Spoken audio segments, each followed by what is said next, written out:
Bonsoir à tous et bienvenue à cette émission 77 News qui revient sur l'actualité de la semaine, notamment en ce qui concerne les faits marquants. Cela dit, dans 77 News de ce soir, nous parlerons de l'image de la semaine avec la libération d'une des lycéennes de Chibok.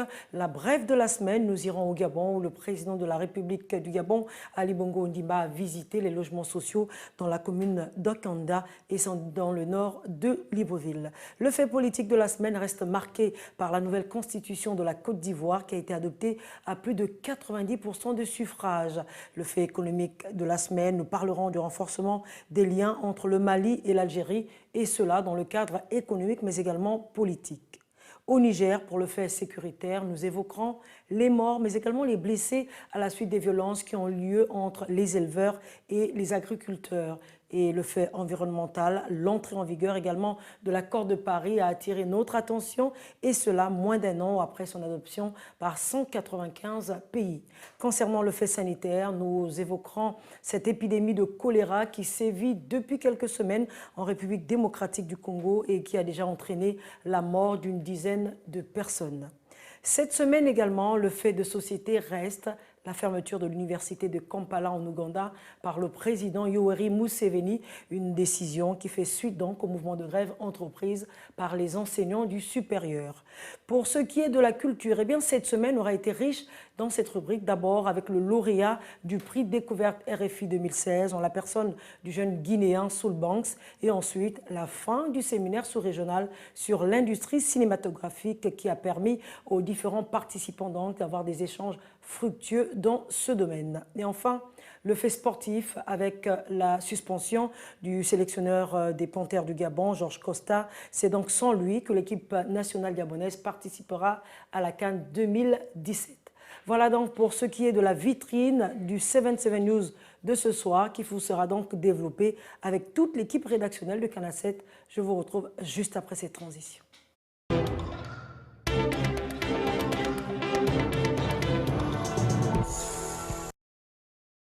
Une fois de plus, bienvenue. Nous commençons par l'image de la semaine avec l'armée nigériane qui a annoncé avoir libéré une des lycéennes de Chibok, enlevée notamment par les djihadistes il y a plus de 2 ans, un acte qui intervient après la libération en octobre dernier de 21 autres jeunes filles, enlevées notamment par les islamistes de Boko Haram près de la frontière avec le Cameroun. Cette lycéenne de Chibok a donc été libérée par l'armée nigériane qui n'a pas d'ailleurs donné de détails sur les conditions de cette libération. Selon Sani Ousmane, le porte-parole de l'armée, la jeune fille a été retrouvée avec un bébé de 10 mois. Il a toutefois précisé que la jeune maman et son bébé ont été retrouvés lors d'une opération de soldats nigérians dans la forêt de Sambisa, fief donc de la secte Boko Haram. Rappelons que depuis 2009, eh bien, plus de 30 000 personnes ont été tuées par le mouvement islamiste armé, lequel a également kidnappé des milliers d'autres personnes dans le nord du Nigeria. Et le 14 octobre dernier également, 21 lycéens de Chibok enlevés en avril 2014 ont été libérés par leur ravisseur après des négociations entre le gouvernement et le groupe djihadiste. La première des 219 lycéennes qui avaient été enlevées avait été retrouvée saine et sauve au mois de mai. Aujourd'hui, il reste près de 200 filles entre les mains de Boko Haram. Alors voilà, justement, comme nous venons de le suivre. Alors Judith, bonsoir. Bonsoir Patricia. Merci encore d'être présente justement à ce 77 News. Alors, vous l'avez écouté tout à l'heure, la libération de cette jeune fille. Est-ce qu'aujourd'hui, l'espoir est permis de retrouver les autres filles toujours en vie? Sûrement, Patricia Lydie Mouelé, ce qui est extraordinaire dans toutes les libérations jusqu'à cette dernière, c'est que les autorités nigérianes militaires et civiles n'ont jamais baissé les bras depuis le kidnapping des 219 filles de Chibok. Avec le retour de cette jeune fille, c'est une lueur d'espoir qui se profile à l'horizon.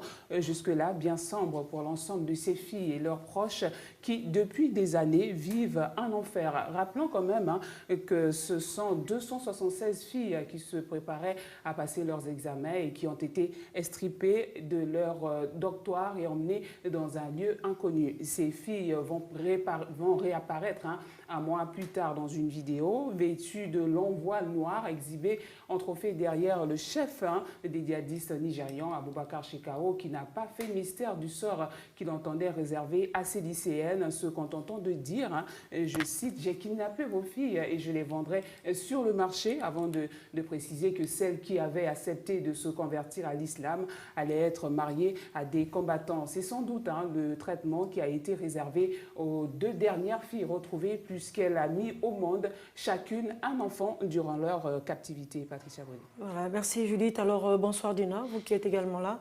C'est peut-être réagir un peu la réaction aujourd'hui de la communauté internationale. Quelle peut être cette réaction? Alors, face à l'apparente impunité dont jouit Boko Haram pour commettre ces exactions, plusieurs pays ont annoncé vouloir prêter main forte aux autorités nigérianes. Le président américain Barack Obama avait déclaré qu'une équipe d'experts américains composée de militaires et de policiers avait déjà été envoyée sur place pour aider à retrouver les jeunes filles enlevées. Alors, l'ancien président nigérian Goodluck Jonathan avait également sollicité l'aide de la plupart des pays voisins, mais aussi de la France, du Royaume-Uni et de la Chine. Le ministre des Affaires étrangères français, Laurent Fabius, avait donc à cette époque confirmé, pour répondre à l'appel de l'ancien président Goodluck, que la France enverrait une équipe spécialisée pour assister les enquêteurs nigérians. Alors, les menaces de la secte de vendre des jeunes filles et de les traiter comme des esclaves ont également provoqué l'indignation dans le monde entier. De multiples manifestations de soutien ont eu lieu au Nigeria, mais aussi à Washington et à Paris, pour ne citer que ces villes-là. Les Nations Unies avaient donc officiellement condamné ces enlèvements et avaient prévenu que vendre les adolescentes pourrait être considéré comme un crime contre l'humanité. Alors, Patricia, il faut quand même souligner que l'actrice américaine Angelina Jolie, également ambassadrice de bonne volonté du Haut Commissariat des Nations Unies pour les réfugiés, le HCR, elle a justement dit que cet acte était d'une cruauté inimaginable, parce que c'est bien cela l'expression qu'elle avait utilisée, et puis qu'aujourd'hui on constate avec satisfaction, même si on n'est pas totalement satisfait, que le gouvernement du Nigeria veut aller jusqu'au bout de son action, celle de récupérer ses filles. Toutefois, une seule question demeure dans les esprits, c'est celle de savoir, est-ce que toutes les promesses qui ont été faites par la communauté internationale, est-ce que toutes ces promesses ont été tenues? Merci Dina Kosso, vous ne partez pas, vous restez avec nous pour la suite de ce 77 News, notamment avec la brève de cette semaine. C'est la visite du chef de l'État gabonais Ali Bongo Ondimba dans les logements sociaux situés notamment dans la commune d'Akanda au nord de Libreville. Et bien le responsable de ce département ministériel, Bruno Ben Moubamba, présent également sur les lieux, a salué ce signal fort du chef de l'exécutif pour ce projet né d'une alliance entre l'institution publique, la Caisse de dépôt et de consignation du Gabon et une entreprise marocaine. La résidence des Bougainvilliers offre donc tout le professionnalisme attendu grâce à l'expérience de plus de 20 ans. Ces logements modernes répondent donc aux attentes des populations gabonaises et suscitent donc la satisfaction également du chef de l'État gabonais qui appelle les uns et les autres à conjuguer les efforts pour aboutir finalement à un résultat satisfaisant pour le bien de la nation gabonaise. Alors, juste une question, Dina, avant de passer sur le fait politique, peut-être revenir un peu sur les commodités de ces logements, déjà que vous étiez sur place. Alors, sachez que de la bouche notamment du directeur de la Caisse des dépôts et de consignation, M. Alain Ditona Moussavou, il s'agit bien entendu de 15 immeubles qui ont été livrés, 220 appartements. Sachez, Patricia, que les appartements varient entre ceux qui ont 2 chambres, ceux qui ont 3 chambres. Malheureusement, les prix n'ont pas été livrés à la presse qui était présente, bien que cette question a été posée aux concernés. Nous n'avons pas pu avoir les prix. Qu'à cela ne tienne, voyez-vous, ce sont de nouveaux logements sociaux qui rentrent parfaitement dans la logique, sinon la politique sociale du chef de l'État Ali Bongo Ondimba. Vous le savez, nous le savons tous, il y a une crise économique qui secoue toutes les nations et le Gabon y compris pour être un producteur de pétrole.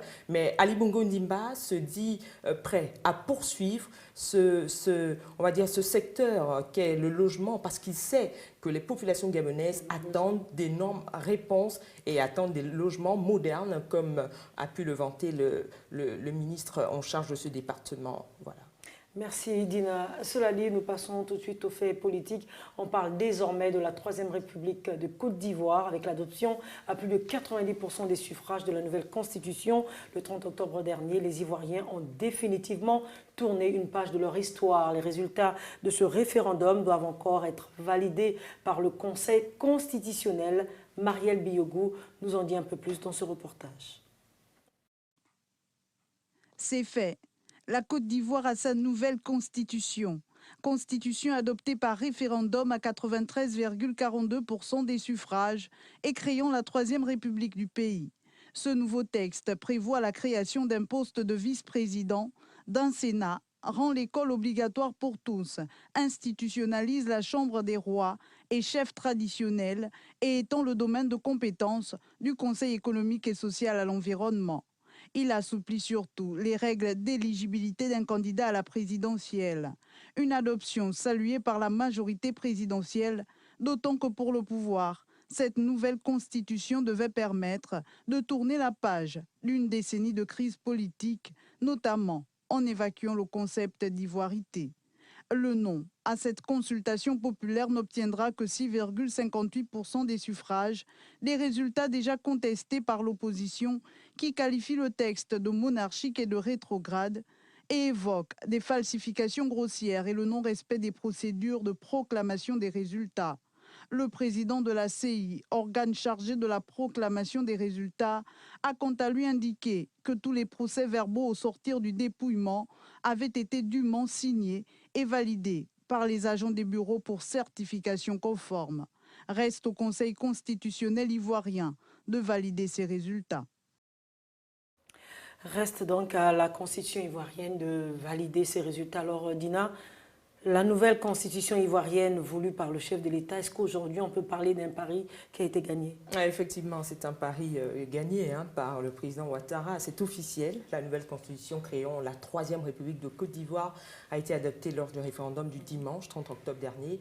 Une adoption remarquable puisqu'on parle quand même de 93,43% des suffrages exprimés alors que l'opposition avait appelé à un boycott de ce scrutin. Alors, on parle bien d'un taux de participation nationale qui s'élève à 42,42%. D'autres importants détails à retenir. Le oui a mobilisé 2,48 millions de voix, d'où les 93,43% des suffrages dont on fait allusion. À l'inverse, le non n'a pu enregistrer qu'un total de 100 000, donc 177 714 voix, voilà, soit un petit taux de 6,58% des voix. Ce nouveau texte constitutionnel qui prévoit quand même la création d'un poste de vice-président d'un Sénat rend l'école obligatoire pour tous, et ça c'est quand même important. Et ce texte vient justement assouplir, on va dire, les règles d'éligibilité d'un candidat à la présidentielle. C'est donc l'occasion pour moi de confirmer ici que la majorité présidentielle a donc été exaucée et peut-être même soulagée tant il apparaissait au regard de plusieurs observateurs et des analystes de la vie politique ivoirienne que la participation au référendum du dimanche dernier ne semblait pas être en réalité exceptionnelle. Alors Dina, justement après la délibération faite notamment par la commission électorale indépendante et malgré les agissements de l'opposition sans surprise, eh bien, le Conseil constitutionnel ivoirien a tout de même validé ce référendum. Je me permets de laisser Judith Koindo. Oui, bien évidemment, Patricia. Disons qu'en effet, le Conseil constitutionnel ivoirien a validé vendredi, c'est-à-dire il y a 2 jours, la victoire du oui au référendum sur la nouvelle constitution voulue par le président Alassane Ouattara. Aucun résultat annoncé par la commission électorale indépendante n'a été modifié. L'instance suprême a donc confirmé les 43,42% pour le oui et les 6,58% pour le non, mais surtout les 42,42% pour le taux de participation. Un scénario qui a surpris l'ensemble des partis politiques de l'opposition. Ces partis se sentent lésés puisque les réclamations de plusieurs formations politiques de l'opposition, parmi lesquelles le Front populaire ivoirien, ont été rejetées. Et le scrutin du 30 octobre 2016, Patricia, a été déclaré régulier par le Conseil constitutionnel. Alors même que l'opposition avait dénoncé une fraude massive et des résultats truqués. Alors Dina, face justement à cette situation, est-ce qu'on peut dire aujourd'hui qu'il y a un grincement de dents du côté de l'opposition ivoirienne?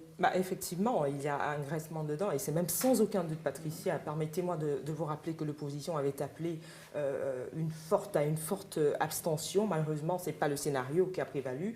On regarde ces résultats officiels. Ces leaders de l'opposition avaient tellement imaginé un scénario différent où le oui ne pouvait en aucune façon l'emporter sur le non. Et le taux d'abstention d'une bonne partie de la population remarquée lors du vote n'allait pas forcément en faveur de l'opposition. Maintenant, nous voyons bien que la stratégie de l'opposition n'a pas porté de fruits, puisque lorsque l'on souhaite sanctionner une institution par le biais des urnes, l'abstention n'est toujours pas la bonne solution à prendre.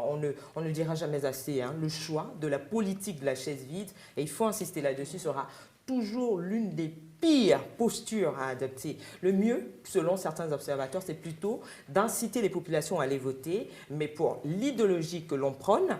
Et dans le cas ivoirien, les opposants auraient dû appeler à aller voter massivement dans les urnes pour le non à la nouvelle constitution portée par le président Ouattara. Aujourd'hui, on peut dire que le oui du président Ouattara l'a emporté parce que la majorité présidentielle a clairement battu campagne sur l'ensemble du territoire ivoirien afin de faire passer un message, celui du changement, celui de la modernisation et de l'amélioration de la norme suprême, parce que pour le rassemblement des oufouettistes pour la démocratie et la paix, il était impératif de voter le oui. Alors, dernière question, Dina, malgré justement ces résultats, les voix continuent de s'élever du côté de l'opposition aussi? Écoutez, Patricia, l'opposition ivoirienne juge le texte rétrograde, en plus d'être monarchique.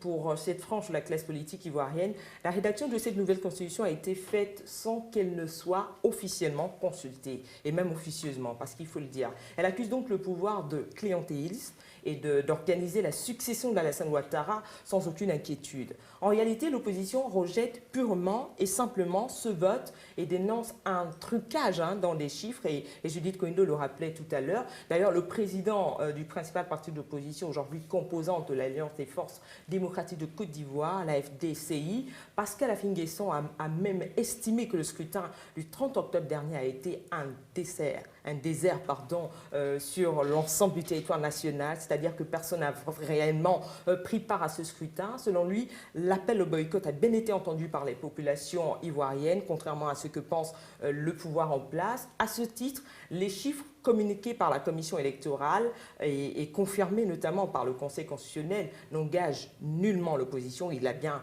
signalé déjà hier. Permettez-moi de le rappeler aux téléspectateurs qui nous suivent. Abdourahmane Sangaré est l'un des leaders du Front populaire ivoirien, notamment le côté frondeur, le Front populaire ivoirien qui est resté attaché à l'ex-président Laurent Gbagbo. Et ajouté à cet individu, à cette personnalité dont je faisais allusion, Abdourahmane Sangaré, il y a aussi l'ex-président de l'Assemblée nationale ivoirienne, Mamadou Koulibaly. Ces deux personnalités ont été brièvement interpellées par la police samedi.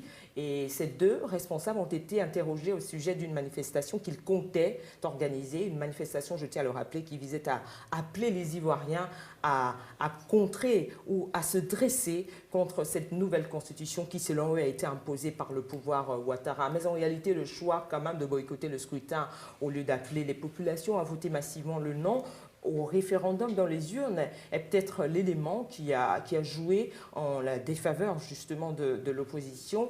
Et pour de nombreux analystes, l'opposition ivoirienne va fortement, mais alors là longuement, regretter le choix ou la posture adoptée. Merci Dina Kousso pour toutes ces précisions. Le fait économique également de cette semaine, l'Algérie et le Mali ont décidé de renforcer leur coopération. Une importante délégation algérienne, conduite notamment par le Premier ministre d'Algérie, Abdelmalek Sellal, a fait le déplacement de Bamako. La politique, mais aussi l'économie étaient au menu des discussions entre les deux pays. Le compte-rendu avec Judith Koindo. Plus de coopération entre le Mali et l'Algérie, c'était l'objectif de la réunion de Bamako. L'Algérie était représentée par une importante délégation conduite par le Premier ministre Abdelmalek Sellal. Lors de ce rendez-vous, il n'a pas seulement été question de relations politiques. Les deux pays ont également évoqué longuement le renforcement de leurs relations économiques.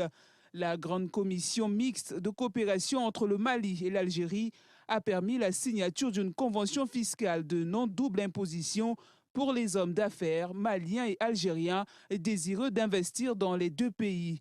Pas moins d'une dizaine d'accords ont été signés. Des domaines tels que l'agriculture, l'énergie ou encore la banque ont été privilégiés pendant cette rencontre économique.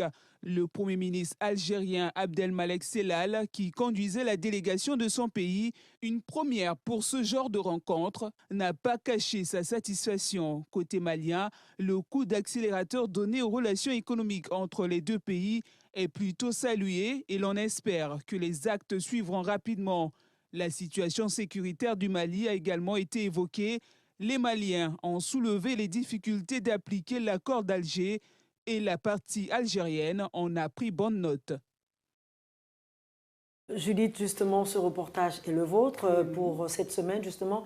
Est-ce qu'on peut dire aujourd'hui que les travaux de cette 12e session de la Grande Commission mixte de coopération algéro-malienne ont finalement été fructueux, tant pour le Mali que pour l'Algérie?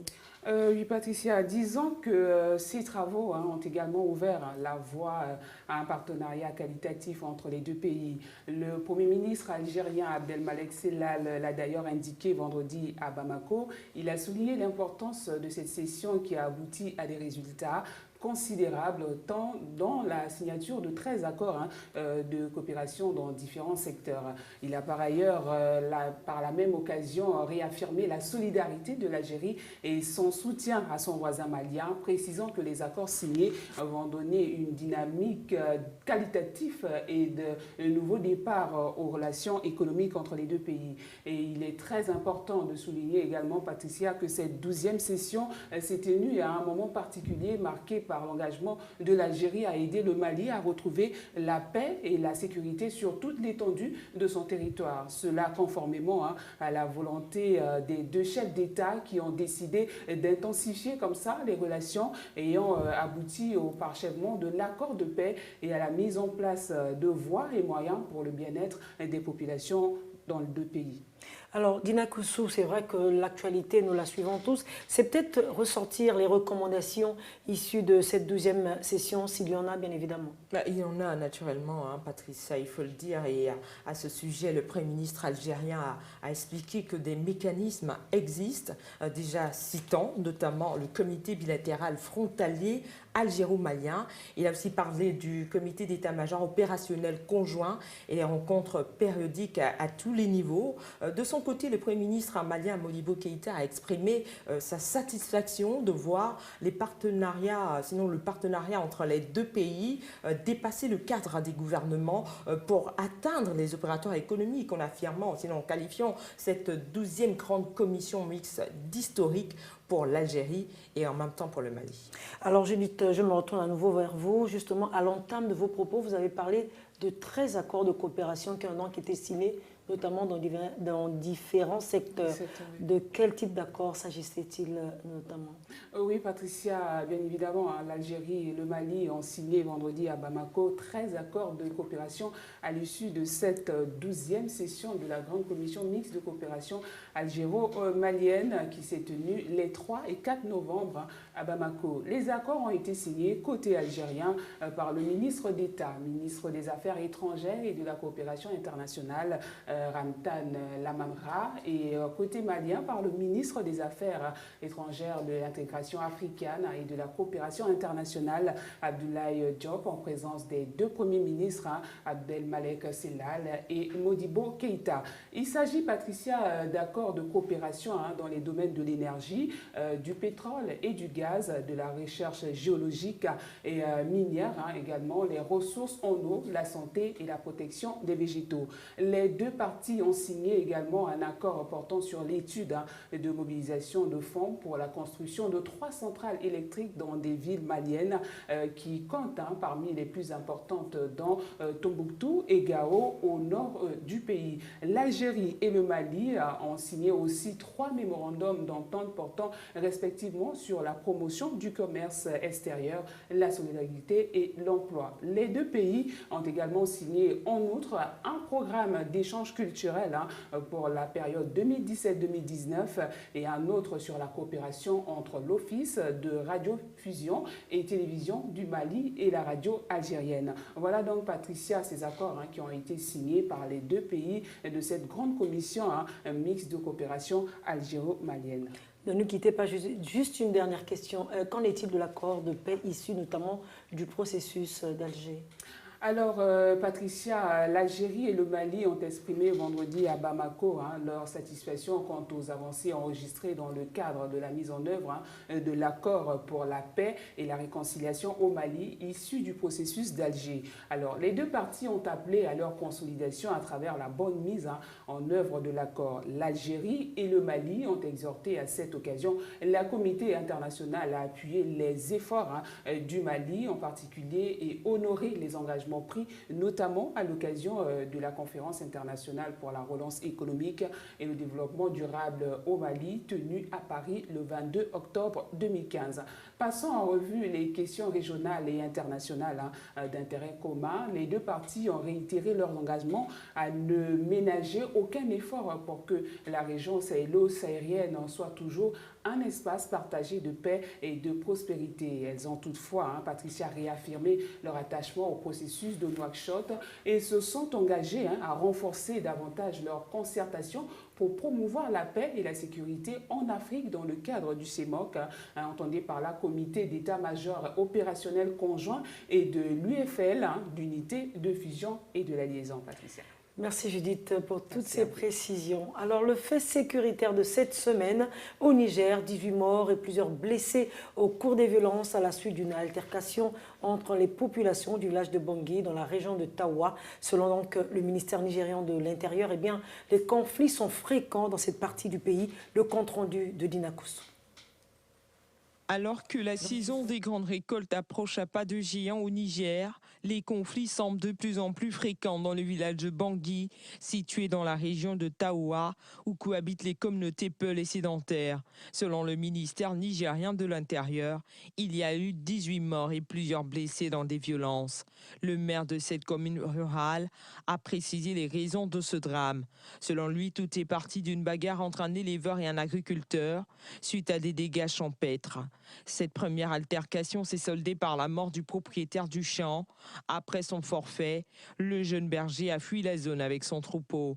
Même si d'importantes forces de sécurité ont été déployées dans la zone, cela ne semble pas totalement rassurer les populations de Bangui, une commune de la préfecture de Madaoua, frontalière du Nigeria. Dans tous les cas, ce sont en majorité des femmes et des enfants qui sont les premières victimes de ces violences. Les populations des zones rurales se sentent abandonnées par les pouvoirs publics. Elles demandent l'intervention urgente des plus hautes autorités nigériennes en vue de faciliter leur sécurité.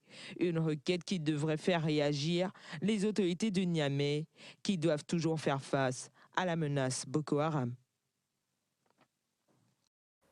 Alors Juliette, on vient tous de suivre ce reportage de Dina Koussou. Parlant de 18 morts entre les agriculteurs et les éleveurs, justement. Est-ce qu'on peut savoir un peu ou connaître les raisons réelles de ces décès ou encore de ces blessés ? Alors Patricia, selon les autorités municipales, tout est parti d'une bagarre entre un éleveur et un agriculteur suite à des dégâts champêtres. Cette première altercation s'est soldée par la mort du propriétaire du champ. Après son forfait, le jeune berger a fui la zone avec son troupeau. À la suite de ce violent échange, d'autres affrontements ont eu lieu près de Bangui, une localité de la région de Tawa, dans l'ouest du Niger. Ce fut donc par le biais d'un communiqué que le ministère nigérien de l'Intérieur a annoncé le bilan dramatique tragique de 18 personnes tuées et 43 autres blessées et 22 maisons incendiées. Malheureusement, alors que la saison des grandes récoltes approche, Patricia, les conflits semblent de plus en plus fréquents et même récurrents dans ce village de Bangui où normalement cohabitent les communautés Peul et sédentaires. Le plus déplorable dans ces affrontements, Patricia, c'est que ce ce sont des femmes et des enfants qui soient les premières victimes dans cette histoire de ces violences. Pour certains analystes, en réalité, ce qu'on appelle pudiquement un conflit entre agriculteurs et éleveurs, c'est un conflit communautaire qui ne dit pas son nom, avec à chaque fois les mêmes victimes, Patricia, et les peuls, hein, qu'ils soient éleveurs ou pas. Donc c'est vraiment ces histoires-là à chaque fois entre ces deux parties. Marie-Angèle, bonsoir. Bonsoir, Patricia. Vous qui venez de nous rejoindre, on a suivi ensemble justement ce reportage de Dina Koussou. C'est peut-être évoquer avec vous 6 mesures il y a pour pallier justement ce genre de situation. Quelles peuvent être ces mesures qui ont été peut-être mises en œuvre par le ministère de l'Intérieur? Effectivement, des mesures ont été prises par le ministère nigérien de l'Intérieur et c'est donc, il faut dire que depuis ce drame, donc, d'importantes forces de sécurité ont été déployées dans la zone, mais cela ne semble pas rassurer les populations de Bangui, la commune de la préfecture de Madoua, frontalière donc du Nigeria. Et de plus, Niamey a annoncé l'ouverture de nombreuses enquêtes tout en affirmant que tous les coupables de ces actes atroces seront arrêtés et poursuivis en justice. Le calme est tout de même revenu grâce au déploiement des forces de défense et de sécurité et des patrouilles pour assurer la sécurité des biens et des personnes ont été mises en place. Il y a aussi 38 personnes, essentiellement des jeunes agriculteurs, qui ont été arrêtés par la police. Et Patricia, il faut toutefois signaler qu'aujourd'hui, les populations des zones rurales se sentent abandonnées par les pouvoirs publics. Elles demandent donc l'intervention urgente des plus hautes autorités nigériennes en vue d'améliorer leur sécurité, mais surtout leurs conditions de vie. Et pour elles, la transformation du pays ne devrait pas s'appliquer qu'à une partie de la population nigérienne, notamment celle des zones urbaines. Surtout que durant sa prestation de serment, le président Issoufou s'était engagé à protéger toutes les populations et à se battre pour leur bien-être. Donc on espère maintenant que le cri d'espoir de ces populations-là sera entendu et fera réagir les autorités de Niamey qui doivent aussi faire face malheureusement à la menace Boko Haram. Merci Marie-Angèle Ngonové, mais vous ne partez pas, vous restez avec nous sur ce plateau. Merci encore Judith Kodo d'avoir participé également à ce fait sécuritaire mais également économique de la semaine. Le fait environnemental de cette semaine, eh bien, l'accord de Paris sur le climat entre en vigueur aujourd'hui, moins d'1 an après son adoption par 195 pays le 12 décembre au Bourget. Cette décision est l'une des plus importantes pour la planète. Léa Atsam. Contenir en dessous de 2 degrés Celsius, la hausse des températures moyennes mondiales par rapport à la moyenne de l'ère pré-industrielle. Tel est l'objectif de cet accord de Paris sur le climat qui peut entrer en vigueur ce vendredi, au terme d'un délai de 30 jours après sa ratification par 55 pays représentant plus de 55% des émissions de gaz à effet de serre de la planète. Une action responsable et le premier universel conclu en vue de lutter contre le changement climatique, tout aussi importante que la COP22 qui aura lieu du 7 au 18 novembre au Maroc et qui devra confirmer la dynamique de la COP21. Soulignant que l'accord a bénéficié de l'investissement des 2 premiers émetteurs mondiaux, dont les États-Unis et la Chine, mais aussi de plusieurs acteurs non étatiques. Les Nations Unies ont déclaré que les émissions de gaz à effet de serre en 2030 devraient dépasser de 12 à 14 milliards de tonnes, ce qui devrait être leur volume pour pouvoir contenir le réchauffement global dans les limites fixées par l'accord de Paris, dont l'engagement est de limiter la hausse de la température moyenne du globe à 2 degrés. Ainsi, le changement de civilisation s'impose dans le monde entier. L'entrée en vigueur de l'accord de Paris sur le climat est une énième tentative historique de régulation des émissions mondiales qui ne devrait nullement être compromise pour sauver le monde. Voilà donc pour ce qui est de ce fait environnemental qui a marqué cette semaine. Mais nous reviendrons tout à l'heure avec Marie-Angèle pour en parler avec plus de détails. Mais cela dit, le fait sanitaire de cette semaine, eh bien, nous le voyons dans ce reportage de Léa Atsam où justement le choléra fait rage au niveau de la République démocratique du Congo. Juste après ce reportage, nous recevons Léa Atsam. L'épidémie de choléra menace la République démocratique du Congo. La zone de santé Kabolo dans la province de Tanganyika est en proie à une épidémie de choléra.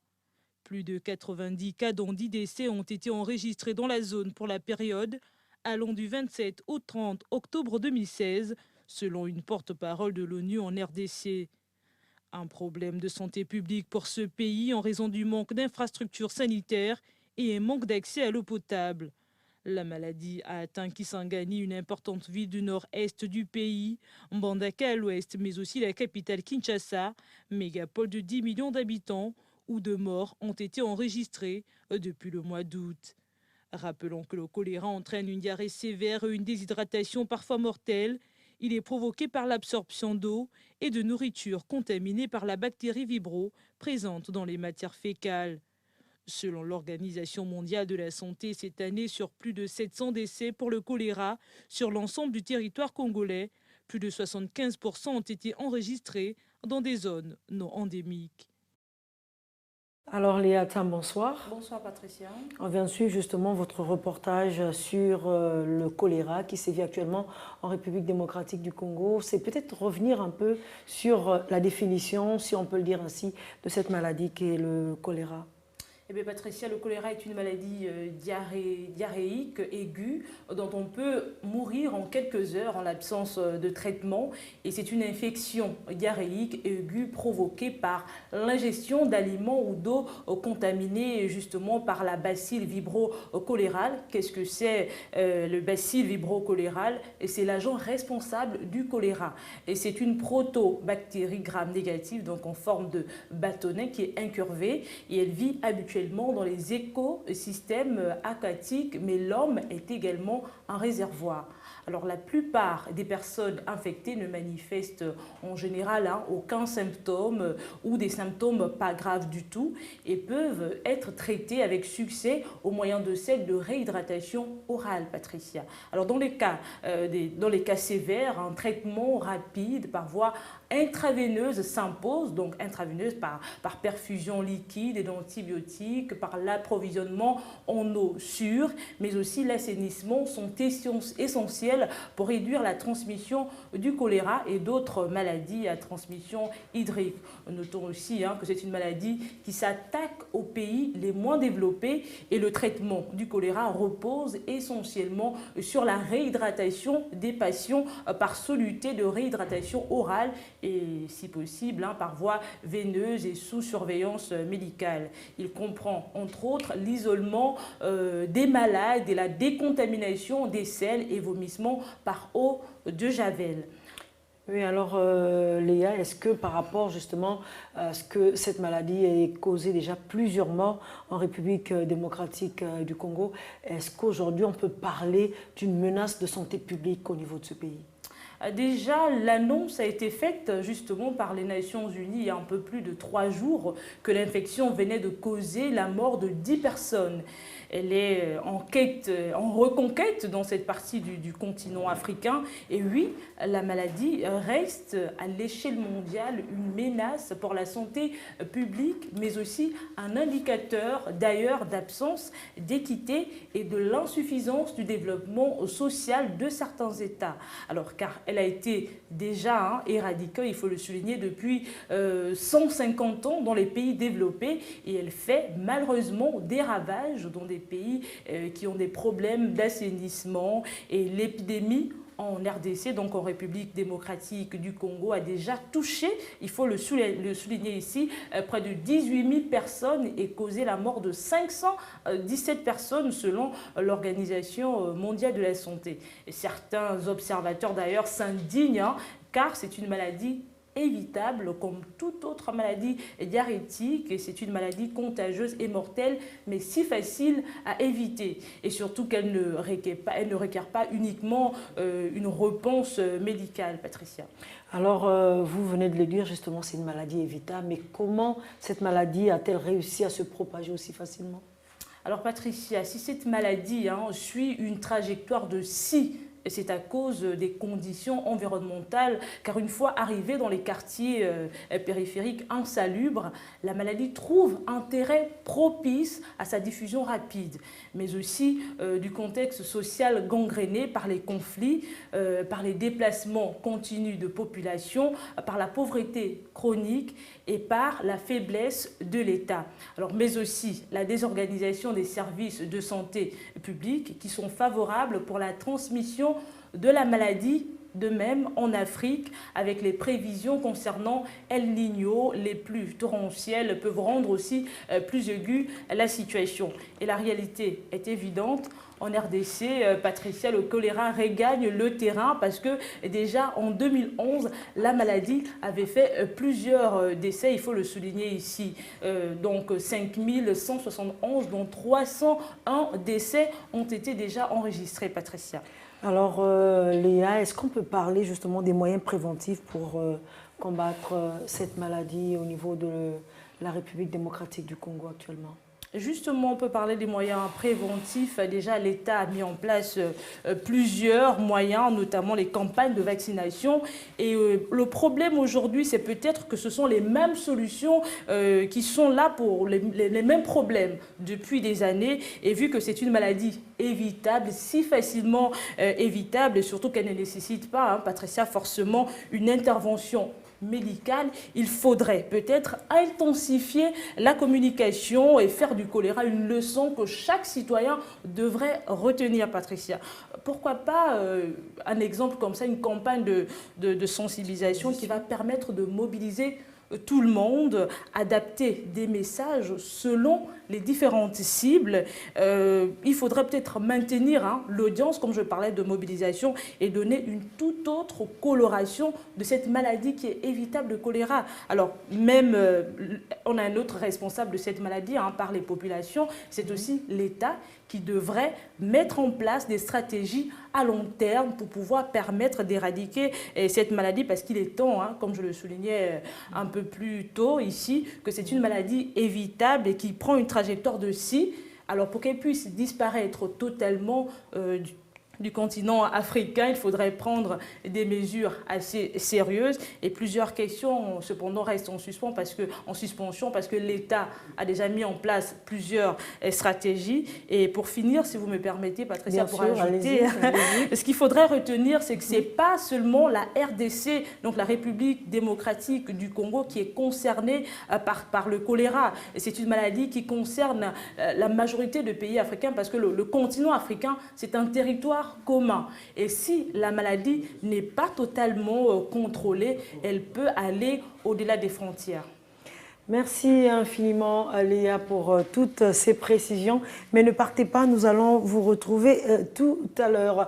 Cela dit donc, la suite de ce 77 News, eh bien, nous allons justement, après le volet sanitaire, nous allons justement sur ce fait de société. Il s'agit notamment de la fermeture de l'université de Kampala en Ouganda. Cette décision a donc été prise par le président ougandais Yoweri Museveni. Et je vous invite donc à suivre ce reportage signé Gabriel Ratanga. L'université de Kampala, qui compte près de 40 000 étudiants, ferme ses portes suite à une grève des professeurs qui aura duré une semaine. En effet, ces derniers réclament le paiement de leur indemnité qui date de plus de 8 mois. Mardi 1er novembre, des violences ont éclaté sur le campus et c'est près d'une centaine d'étudiants qui ont manifesté leur mécontentement. Pneus brûlés, dégradations diverses, la colère dans cette structure avait atteint son apogée. Après cette poussée de tension, le président ougandais a annoncé sa décision mardi soir de fermer l'université pour une durée indéterminée. Ceux vivant sur le campus devraient partir d'ici mercredi midi, un départ qui s'effectue sous haute surveillance des forces de police. Certains étudiants s'inquiètent du temps perdu. Ils disent comprendre les revendications des professeurs, mais expriment également leur mécontentement suite à la fermeture de leur temple du savoir. Soulignons que les professeurs de Makerere entendent poursuivre leur mouvement de grève, même hors de l'université, jusqu'à satisfaction de leurs revendications. Pendant ce temps, les étudiants attendront chez eux la réouverture du campus, qui d'ailleurs est déjà sous haute surveillance policière. Alors, Gabrielle Ratanga, bonsoir. Merci encore d'être présente. Justement, on vient de suivre ce reportage. C'est revenir un peu sur les causes réelles de la fermeture, justement, de ce temple du savoir par le président ougandais. Effectivement, Patricia, c'est donc après 2 semaines de grève des professeurs à l'université de Makerere, la plus célèbre de l'Ouganda, que cette décision a été prise par le président Museveni Ayuri. Et donc, il a pris cette décision pour des raisons de sécurité. Alors, donc, c'est suite aux affrontements entre les étudiants de cette université et les forces de l'ordre que le président justement a pris cette décision. Il déclare d'ailleurs dans une lettre adressée aux médias de ce pays, il déclare, je cite, « J'ai ordonné la fermeture immédiate de l'université de Makerere jusqu'à nouvel ordre pour garantir la sécurité des personnes et des biens ». Il a pris cette décision, comme je le disais tantôt, suite aux affrontements entre la police et les étudiants qui protestaient mardi contre cette grève des enseignants de la plus prestigieuse et doyenne d'université de l'Ouganda, Patricia. Alors, Gabrielle, justement, le monde de l'éducation, notamment au niveau de l'Afrique, est quand même secoué par des grèves. Est-ce qu'on peut avoir une explication face à cette situation ?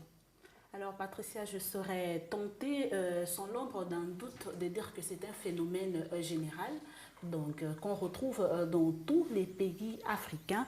Et donc, en ce qui concerne le sujet du jour, ce sont des enseignants qui manifestent à cause du non-paiement de leurs indemnités qui datent depuis 8 mois et des conditions de travail.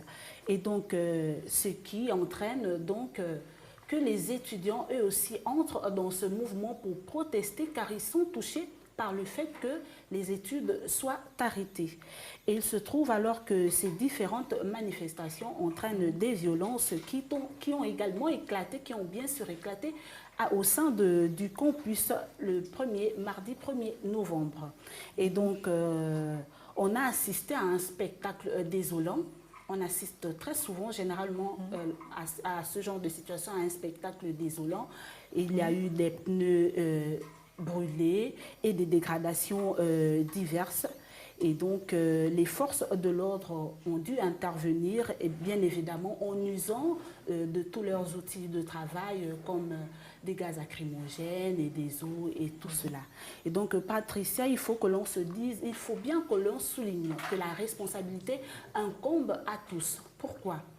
Eh bien, tout simplement, Patricia, parce que les autorités, tout comme les enseignants, ont un rôle à jouer, c'est-à-dire respecter leurs engagements pour garantir un bon enseignement à la jeunesse qui est l'avenir d'un pays. Il peut arriver que l'on soit confronté à des difficultés parce que l'on sait que l'économie africaine enregistre parfois des périodes de récession. Et à ce moment-là, ce que l'on se doit de faire, c'est de communiquer justement pour trouver un terrain d'entente pour pallier justement à ce genre de situation, Patricia. Alors, Gabrielle, justement, ces étudiants, je suppose, qui vont devoir rester à la maison par rapport à cette situation ?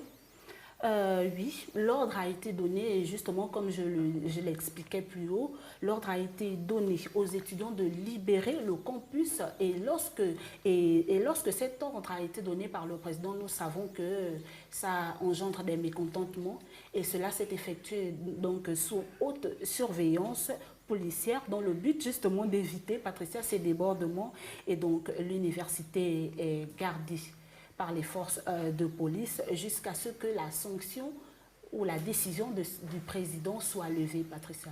Voilà donc ce que l'on peut retenir de ce fait éducation. Merci infiniment, Gabrielle Ratanga, pour toutes ces précisions. Eh bien, cette semaine a également été marquée par les faits culturels, comme je le disais. Le premier, notamment, le prix Découverte RFI 2016, qui a enfin son heureux lauréat. Il s'agit justement du jeune Guinéen Soul Banks, qui aura conquis le cœur des internautes pour le vote et le jury sous la présidence notamment du rappeur Kerry James. Des explications dans ce reportage de Pierre Bilang.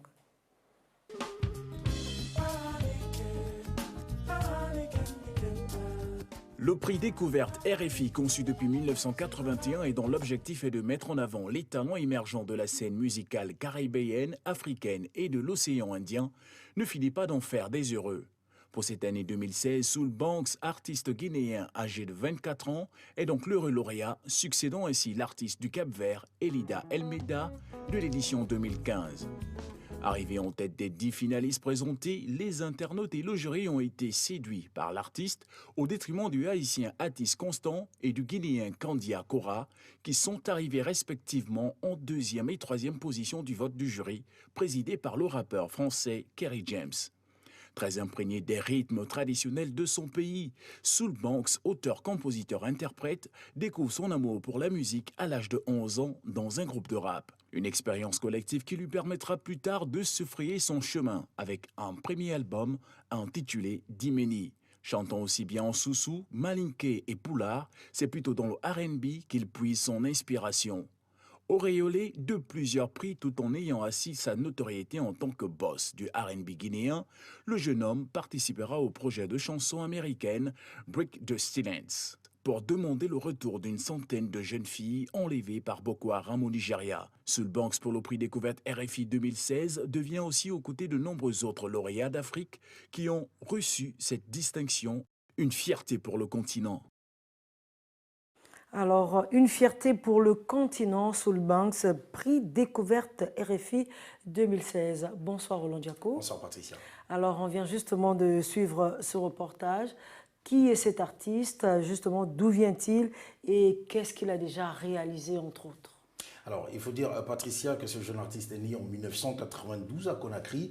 Dans sa Guinée, l'auteur, compositeur et chanteur Souleymane Bankoura, parce que c'est son nom, a.k.a. Soul Banks, c'est un nom qu'on utilise souvent dans le monde musical, a.k.a. Donc, il est un artiste développant notamment du R&B, qui mêle parfois la soul à la house, au reggae, au rap et au zouk, chanté en malinké, soussou, au peul, français ou anglais. Ces textes parlent du quotidien de ses compatriotes, de la jeunesse, de l'éducation ou de l'amour.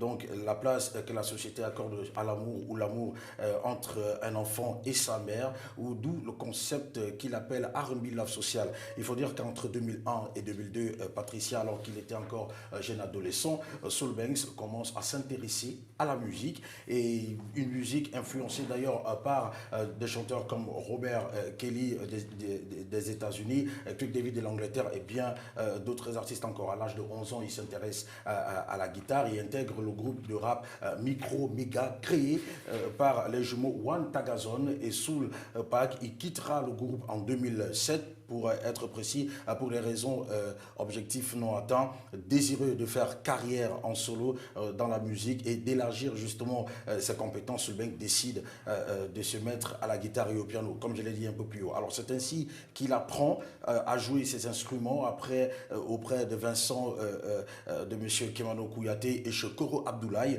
Donc là, c'est dans un quartier populaire de la banlieue nord de la capitale Conakry. Donc il faut dire aussi qu'après, ça s'enchaîne comme ça. C'est comme ça qu'il devient un artiste beaucoup plus populaire de R&B dans son pays. Il fait des collaborations avec d'autres artistes sur le continent, notamment au Gabon, au Sénégal, au Mali, un peu partout. Il devient populaire de par sa manière de faire le R&B, et R&B qui est devenu beaucoup plus national, parce qu'il ajoute à cela les traditions de son pays, ce qui fait du R&B mandingue. Donc on voit que Soul Banks aujourd'hui, qui devient le prix RFI Découverte 2016, c'est un artiste confirmé, c'est un artiste bourré de talent, parce qu'il faut voir son dernier album sorti en date il y a de cela un an seulement, Kidou, et elle serait le titre qui lui a valu une place en finale de prix RFI Découverte. Ça fait en sorte que lui, il l'occupe et il puisse recevoir ce prix. Un prix convoité par plusieurs artistes, parce qu'on l'avait dit ici sur ce plateau,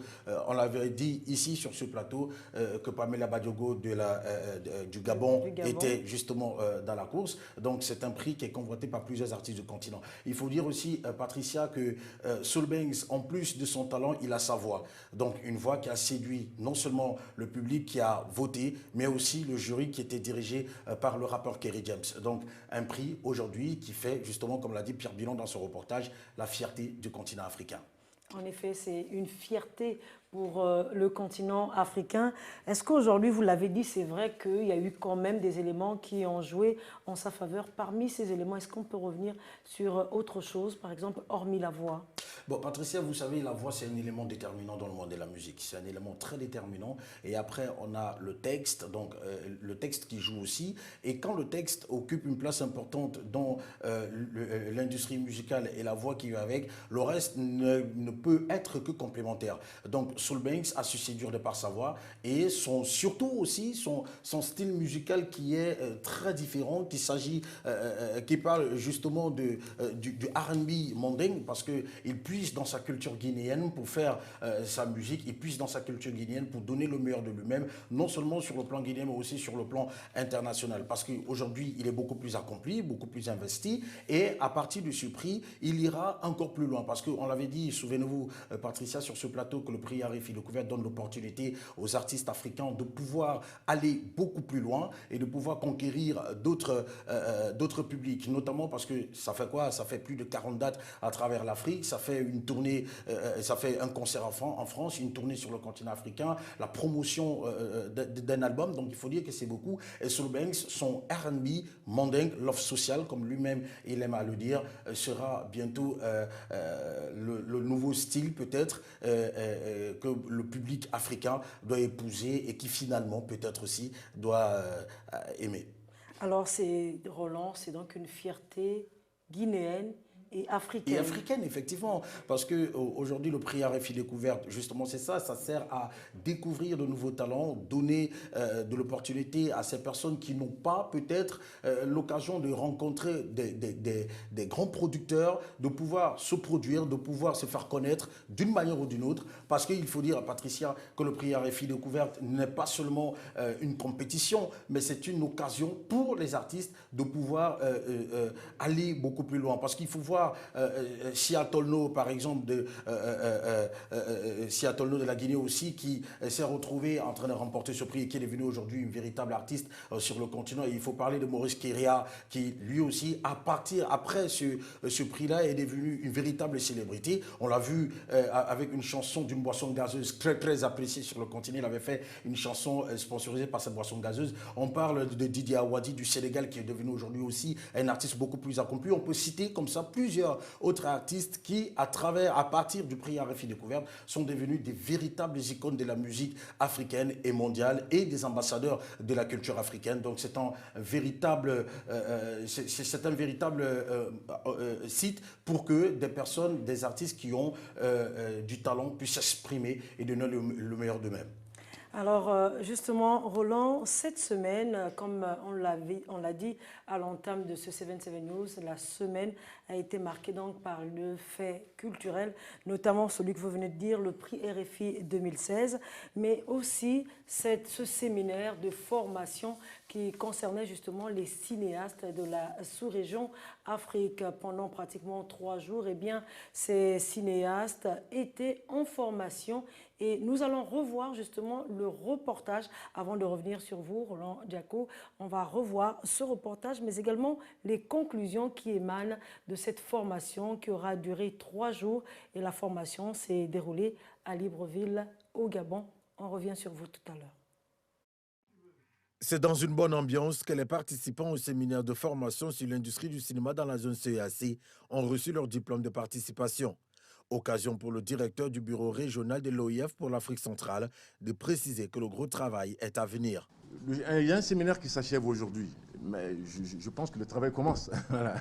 Il y a un travail, et pour ma part, et c'est ça mon discours, c'est encore une fois, il y a un travail de mobilisation autour, peut-être que les puristes ne seront pas d'accord avec moi, autour de la refondation, d'une refondation d'un cinéma africain. Créer un réseau autour du 7e art de la sous-région était l'une des motivations qui ont suscité l'organisation de cette rencontre à Libreville. On aurait pu organiser 1 ou 2 séminaires sur une base nationale. Nous l'avons fait exprès sur une base régionale pour aussi mettre en réseau les gens. Nos marchés, nous connaissons tous l'exécuté de nos marchés.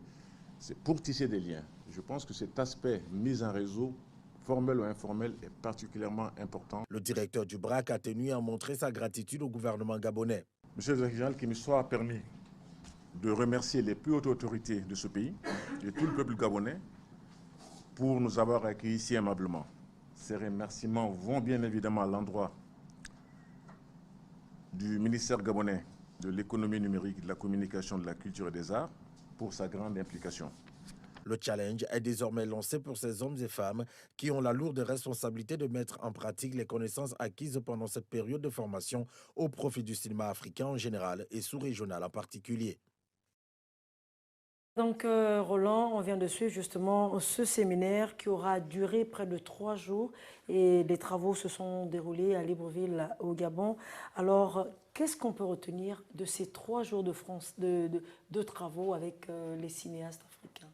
Il faut dire, Patricia, qu'il y a beaucoup de choses à retenir. Beaucoup de choses à retenir à l'issue de ces 3 jours de formation, d'échange, de partage, de joie, de rire, et comme je le disais, de rire et autres. Les cinéastes venus du Tchad, du Congo-Brazzaville, de la République centrafricaine, du Cameroun et du Gabon ont passé au peigne fin, Patricia, l'univers cinématographique de notre zone CEAC. Un scanner qui a permis de comprendre que les problèmes identifiés ont pris forme dans chacun de ces pays et la difficulté ou encore le nœud majeur, Patricia, comme l'ont précisé Nadine Otsobogo et Bassek Bakobio, est le financement du 7e art africain en général. Alors, lors des échanges qui tournaient autour des différents thèmes qui ont été proposés par chaque intervenant, il faut rappeler qu'ils étaient 8 au total. Donc, ces hommes et femmes, chacun à son niveau, faisaient des propositions pour pallier à ce blocage. Propositions qui se trouvent dans le procès-verbal qui a été remis aux cinéastes, entre autres, notamment la synergie ou encore, oui, justement la synergie entre les acteurs en ce qui concerne la production des films. Il faut également dire, Patricia, que la série sur le gâteau, lors de cet événement, était la remise des diplômes de participation, une étape qui a vu la présence du directeur du BRAC, Boubacar Noumassana, qui n'a pas d'ailleurs manqué de féliciter les formateurs, si on veut, qui n'ont vraiment ménagé aucun effort pour donner le meilleur d'eux-mêmes afin de contribuer au professionnalisme ou encore la professionnalisation du secteur cinéma des membres de l'OIF, l'Organisation internationale de la francophonie sur le continent. Dernière chose à retenir, Patricia, sur le fait que ces cinéastes, lors de cette rencontre qui s'est organisée dans l'optique de mettre en réseau les acteurs, réalisateurs, producteurs, scénaristes et autres, avec le soutien de l'implication du ministère de l'économie numérique, de la communication, de la culture et des arts du Gabon. Donc c'est un événement qui s'est organisé justement avec en plein accord avec le gouvernement gabonais, un événement qui tombe à point nommé, un événement qui permet ou encore qui permettrait à ce que le cinéma africain ou encore de la zone CAC, pour rester dans notre zone, puisse se professionnaliser et donner de l'espoir aux jours à venir du cinéma africain. Alors, dernière question, Roland, comme ça, c'est quoi la suite juste après cette formation? Alors la suite, c'est l'espoir, comme je le disais, Patricia, c'est l'espoir que ces cinéastes qui ont pris part à ce séminaire puissent être capables de mettre en pratique les notions ou enseignements acquis pendant cette période qui a duré du 2 au 4 du mois en cours. Et aussi, pour le cas du Gabon, en parlant du réseau CLAC, qui est le Centre de lecture et d'animation culturelle, l'OIF consacrera une somme de 470 000 euros, soit environ 306 millions de francs CFA en termes de financement direct et d'investissement. Et pour le financement de la production cinématographique, il y a un soutien également prévu. Mais avant de revenir là-dessus, Patricia, il faut préciser que ce séminaire vise également à soutenir le cinéma, mais également la télévision et autres. Parce que quand on parle de cinéma, on parle de la production, pas de la diffusion.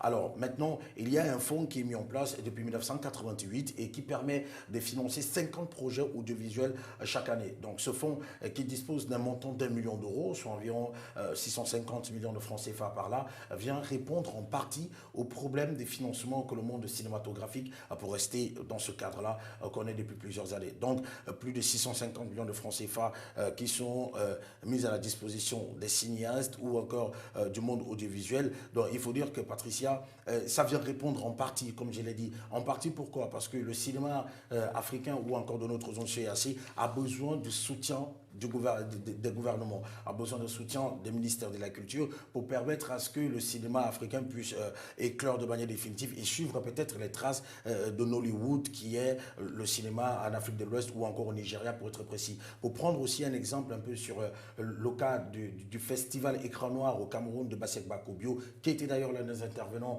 à ce festival, à ce séminaire, pardon. Il faut dire que ce festival connaît déjà le soutien du ministère de la Culture camerounaise, mais il a fallu quand même plusieurs années pour que ce ministère puisse prendre en considération ce festival qui donne l'occasion aux cinéastes et aux producteurs de mieux se comporter ou encore de mieux vendre leurs projets. Donc, Patricia, il faut dire que le cinéma africain a besoin, l'Organisation internationale de la francophonie fait déjà ce qu'elle peut faire, et maintenant les gouvernants doivent mettre la main à la pâte afin que le cinéma africain de notre zone CAC puisse justement éclore comme je l'ai dit tantôt. Donc il faut dire, Patricia, que c'est pas facile pour les cinéastes de notre zone, c'est vraiment pas facile parce que les difficultés sont plusieurs. On remarque plusieurs difficultés parce que dans un pays, par exemple, comme la République centrafricaine, il y a des producteurs qui sont scénaristes, qui sont réalisateurs, parce qu'il n'y a pas assez de professionnels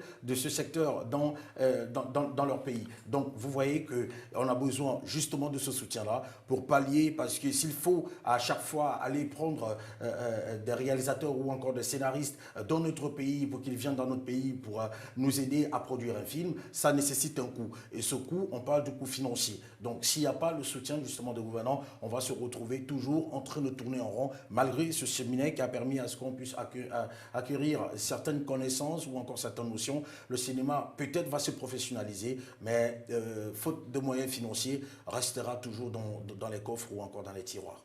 Merci infiniment Roland Diakou pour toutes ces précisions. Cela a pu donc édifier nos téléspectateurs justement sur cette formation sous-régionale qui s'est déroulée à Libreville au Gabon concernant justement l'industrie cinématographique.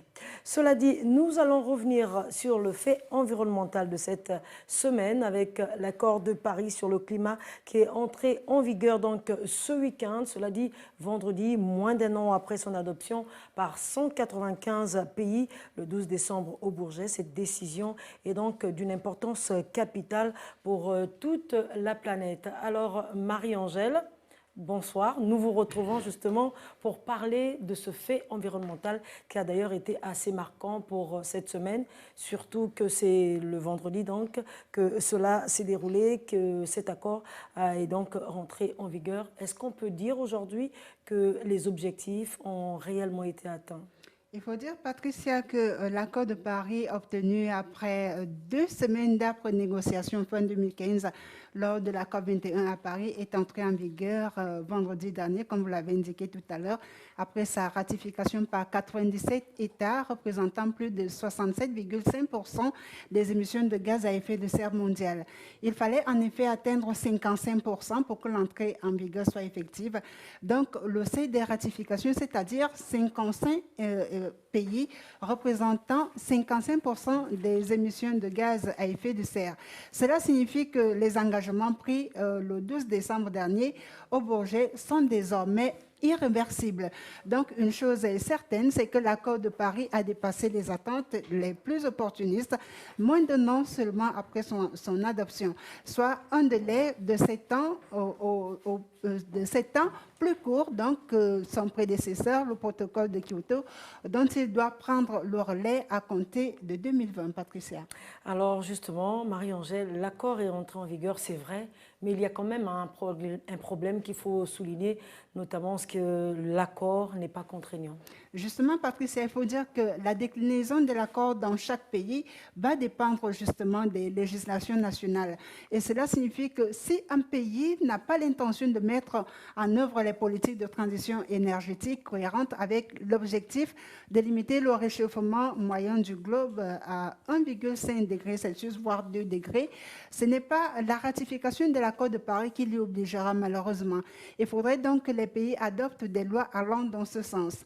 Si aucune sanction n'est prévue pour les pays qui ne mettraient pas leurs actes en cohérence avec leurs engagements, il y aura néanmoins un contrôle continu de la part des autres pays, c'est-à-dire le palliatif à l'absence des sanctions. Donc, c'est un mécanisme qui consiste à réévaluer les engagements de chaque pays tous les 5 ans et de publier un bilan des actions mises en œuvre, comme l'a signifié Thomas Druno, avocat du droit en environnement. Ce sera donc devant la communauté internationale réunie lors des prochaines COP que chaque pays devra venir prouver sa bonne volonté. Mais c'est aussi, il faut le dire, vis-à-vis des populations que les pays devront répondre de leurs actes. Car le fait d'avoir ratifié l'accord de Paris ouvre une brèche légale pour les citoyens ou les ONG qui souhaiteraient contester une décision gouvernementale.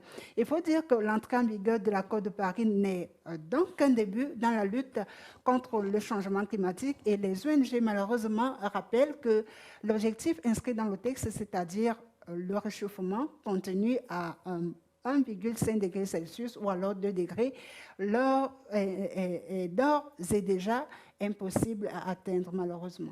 Alors Marie-Angèle, vous parlez justement de ces ONG. Pourquoi aujourd'hui ces ONG sont-elles inquiètes face à cette situation ? Il faut dire, Patricia, qu'en termes de modalités, la transparence sur les engagements pris en amont de la COP21, devenus des engagements en bonne et due forme par le biais donc de la ratification ainsi que les règles de mesure de vérification, demandent encore à être précisées. Surtout, l'addition de ces engagements ne met malheureusement pas la planète sur la voie des 2 degrés Celsius maximum de hausse des températures, mais bien plutôt d'environ 3,5 degrés Celsius. Reste donc à clarifier le calendrier des révisions qui s'impose pour revenir sur les rails des 2 degrés. Il faut tout de même dire, Patricia, qu'au-delà des inquiétudes des ONG, l'année a été marquée par des avancées en termes de finances et d'énergie. Le secteur des énergies, par exemple, les énergies renouvelables en particulier, est en forte progression et on a notamment vu sur le continent africain plusieurs pays qui se sont lancés dans les énergies renouvelables. On a notamment le Rwanda, l'Éthiopie, le Maroc, le Sénégal, pour ne citer que ces quelques pays-là. Et puis sur le plan du financement, qui sera, à n'en point douter, l'un des sujets phares de la COP22 qui se tiendra, qui s'ouvre de 7 à Marrakech. Donc, il y aura donc des avancées, surtout qu'un nouveau rapport de l'OCDE évalue à 67 milliards de dollars les promesses faites par les pays développés en 2015, alors qu'elles ne représentaient en 2013-2014 que 42 milliards de dollars. L'effet de levier sur les fonds privés pourrait gonfler l'enveloppe globale entre 77 et 133 milliards de dollars par an en 2020, selon les spécialistes. Mais on reste encore en deçà de la promesse faite en 2009 par les pays du Nord à ceux du Sud de débloquer un montant global de 100 milliards de dollars par an pour les accompagner évidemment dans leur transition écologique vers une économie bas carbone. Alors peut-être une dernière question, Marie-Angèle, dans ces conditions, qu'est-ce que l'Afrique peut attendre justement de cette COP 22 ? On va dire, Patricia, que la COP 21, c'était la COP de l'engagement.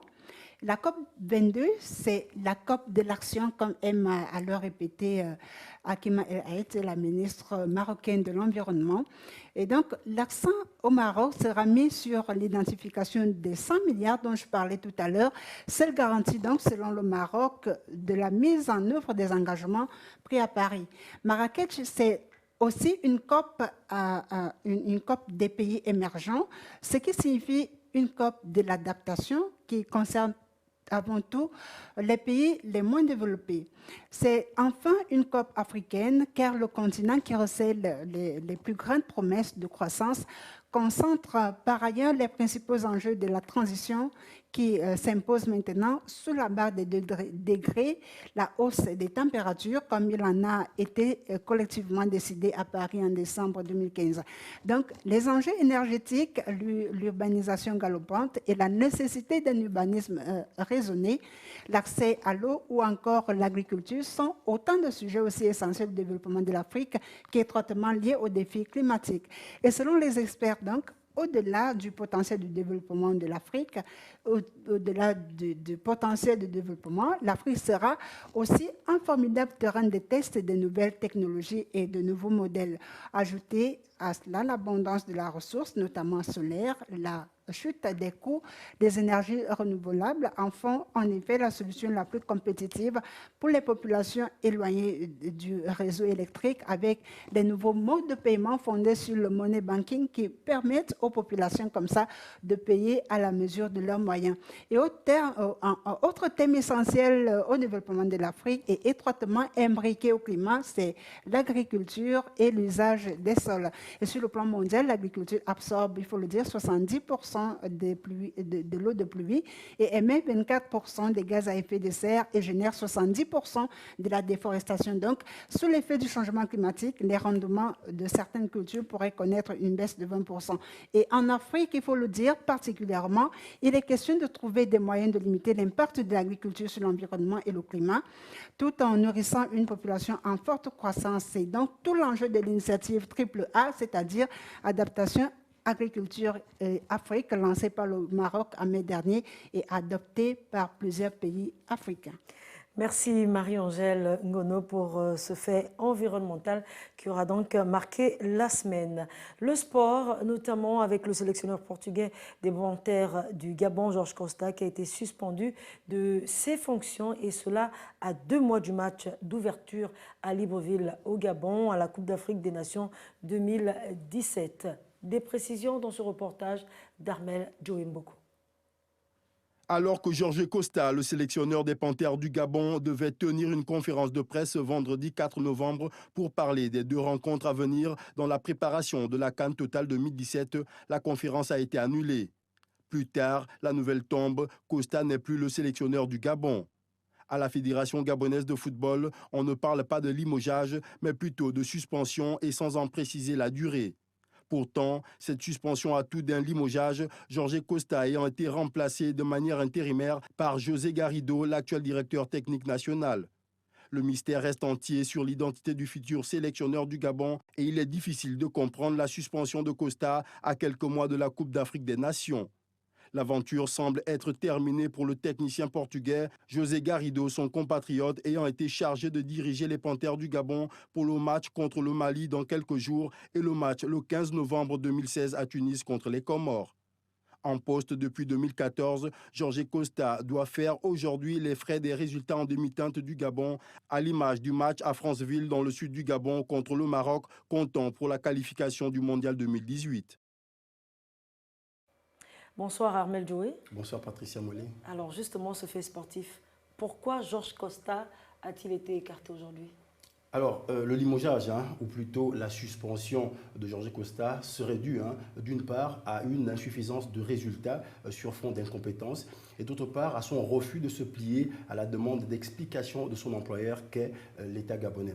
Vous savez, Patricia Mollet, il faut se rappeler que Jorge Costa, qui était déjà en fin de contrat en juin dernier, avait renouvelé celui-ci à la surprise générale, n'est-ce pas, un renouvellement déjà comme ça, qui lui assurait de rester le sélectionneur des Panthères du Gabon jusqu'à la fin de la Coupe d'Afrique des Nations Total Gabon 2017. Mais voilà qu'arrivent 2 événements pourtant attendus qui vont sans aucun doute déclencher la mise à l'écart du technicien portugais. D'abord, il y a le match nul le 8 octobre dernier à Franceville contre le Maroc, alors que les Panthères disposaient de toutes les armes pour battre les Lions de l'Atlas et ne l'ont pas fait, amoindrissant ainsi leur chance d'offrir pour la première fois au Gabon une qualification à une Coupe du Monde. De plus, certaines informations ont été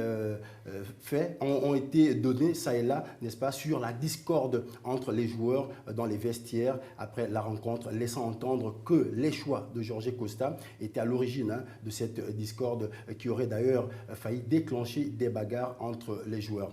Ensuite, il y a eu l'absence remarquée, n'est-ce pas, de Jorge Costa lors du tirage au sort de la CAN 2017, le 19 octobre 2016 à Libreville, un geste qui a été qualifié d'impardonnable par bon nombre de Gabonais, car devant les représentants des autres nations qualifiées, ce comportement était indigne de Jorge Costa qui devait diriger la sélection du pays censé accueillir tous, n'est-ce pas, les autres pour cette CAN.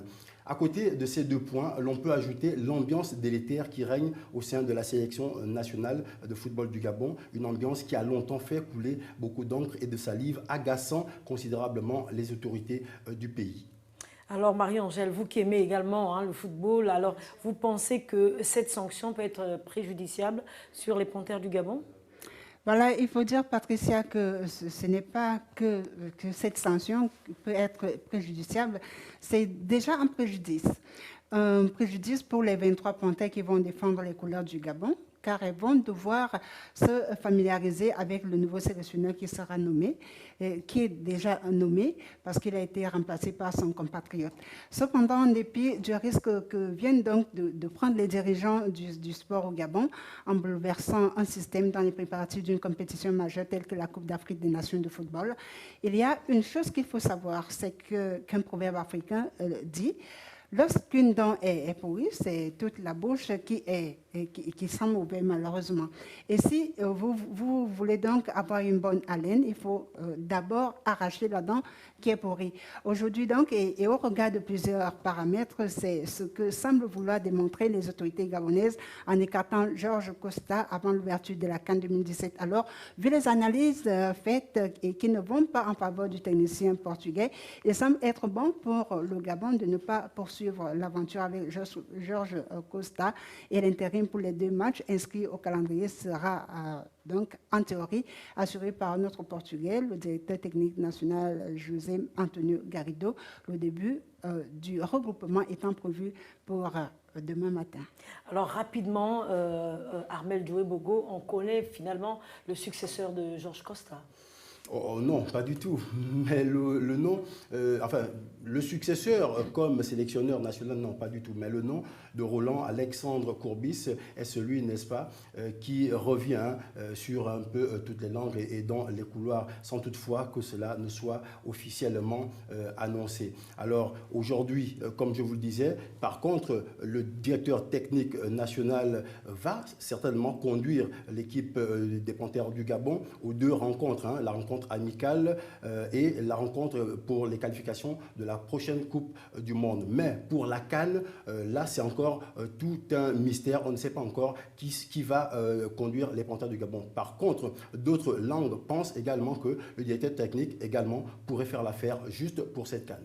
Merci infiniment Armel Doué-Bogo. Merci également Marie-Angèle Ngono pour avoir pris part justement à ce fait sportif de la semaine. C'est également par vous que nous refermons donc ce 77 News. Merci de nous avoir suivis. Au revoir et on se donne rendez-vous dimanche prochain.